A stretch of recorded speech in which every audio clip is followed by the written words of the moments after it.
Assalamualaikum warahmatullahi wabarakatuh.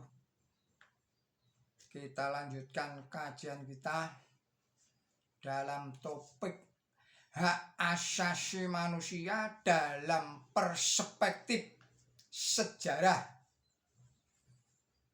Bismillahirrahmanirrahim.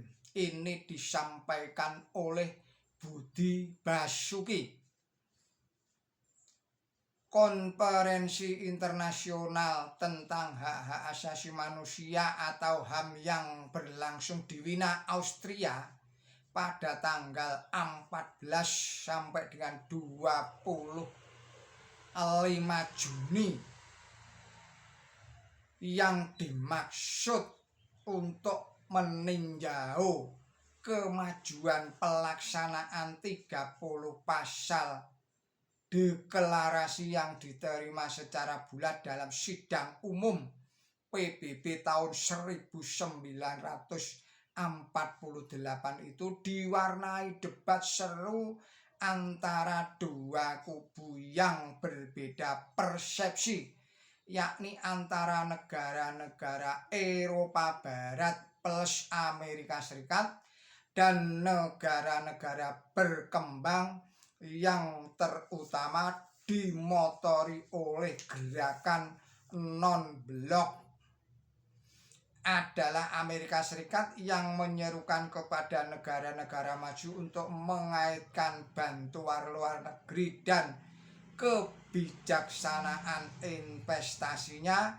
dengan praktek HAM di negara berkembang. Dirty Dozen.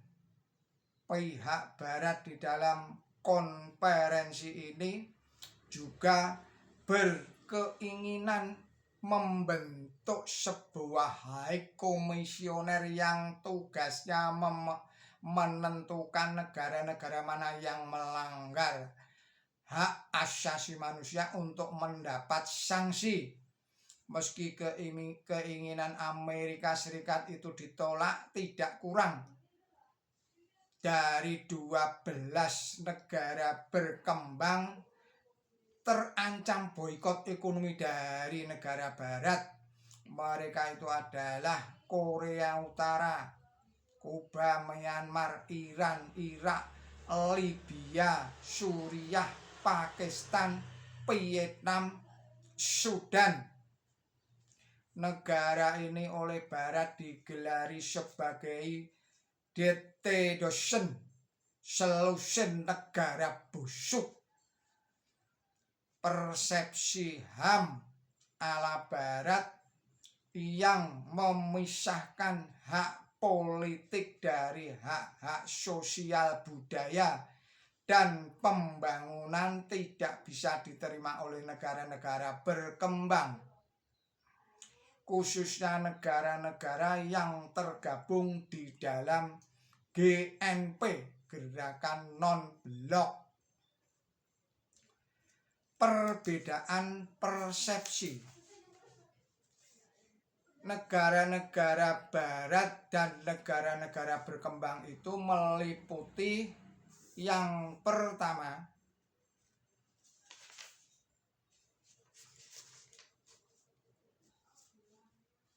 negara barat menginginkan adanya kesamaan terhadap praktik HAM di semua negara.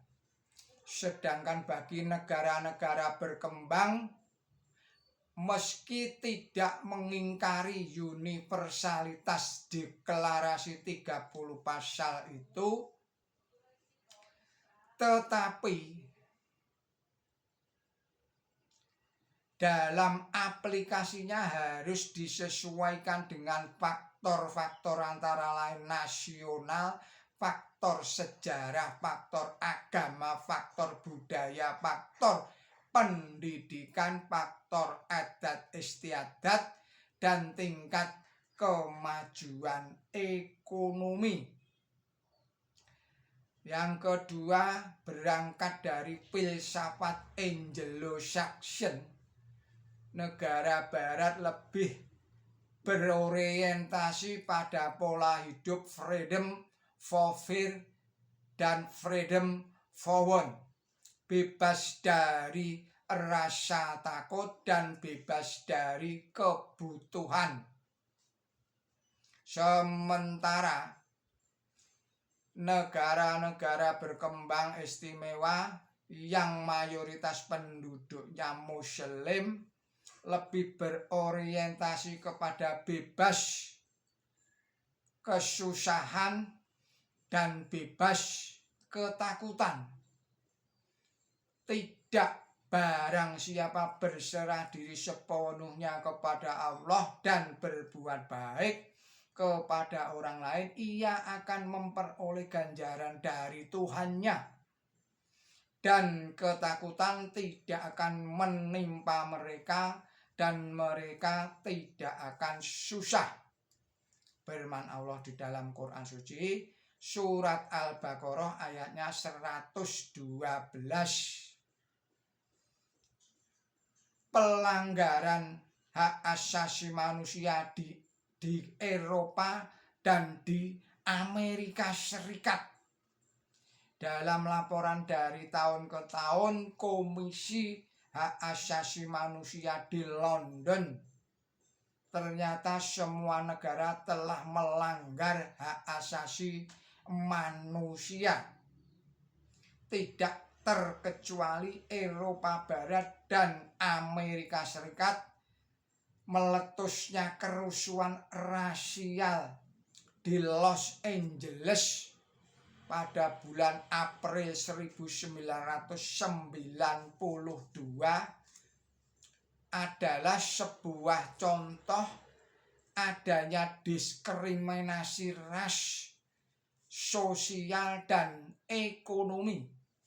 Hasil penelitian sosiolog Vera Keith dan Kedrick Herring belum lama ini mengungkapkan bahwa di Amerika Serikat pendapatan keluarga kulit hitam 60% lebih rendah di bawah pendapatan keluarga kulit putih. Amin B. Sajo, mantan penasehat Komisi Hak Asasi Manusia Kanada, mencela Amerika Serikat dan Eropa terhadap pelaksanaan hak asasi manusia di negara-negara itu dengan mengatakan apa yang dapat dipercaya dari pernyataan Washington antara hak asasi manusia dan bantuan apabila dunia menyaksikan bahwa Israel menerima bantuan bilateral yang terbesar dari Amerika Serikat, padahal pelanggaran Israel terhadap hak asasi manusia adalah sejajar dengan apa yang dilakukan oleh Afrika Selatan dengan politik apartheidnya.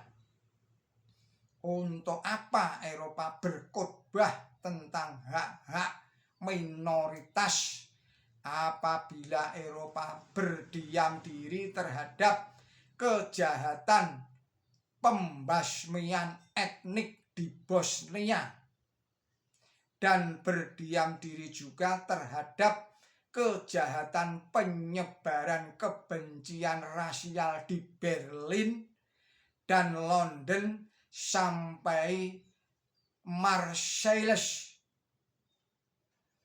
Hak asasi manusia di Indonesia.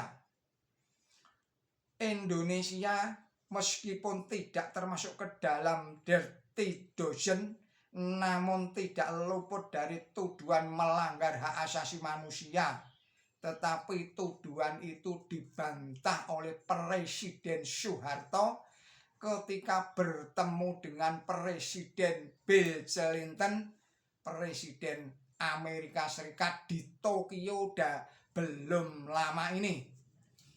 Dalam penjelasannya, Presiden Soeharto mengatakan bahwa Indonesia di dalam melaksanakan hak asasi manusia berdasarkan pada Undang-Undang Dasar 1945, berdasarkan Pancasila, terutama sila yang kedua, kemudian piagam PBB dan deklarasi hak asasi manusia.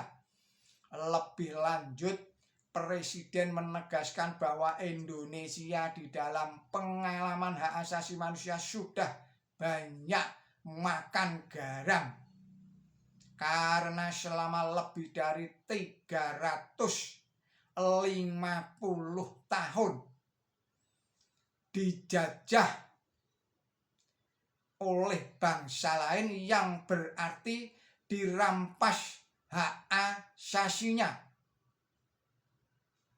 Bahkan Indonesia telah membentuk Komisi Nasional Hak Asasi Manusia melalui Kepres nomor 50/1993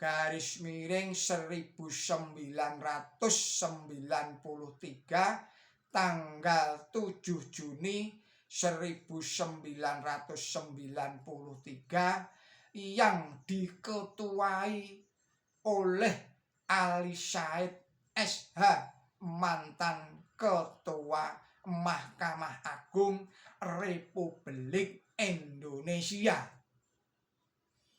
Islam dan Barat. Dengan berakhirnya Perang Dingin antara Uni Soviet yang kini mengalihkan perhatiannya pada Islam.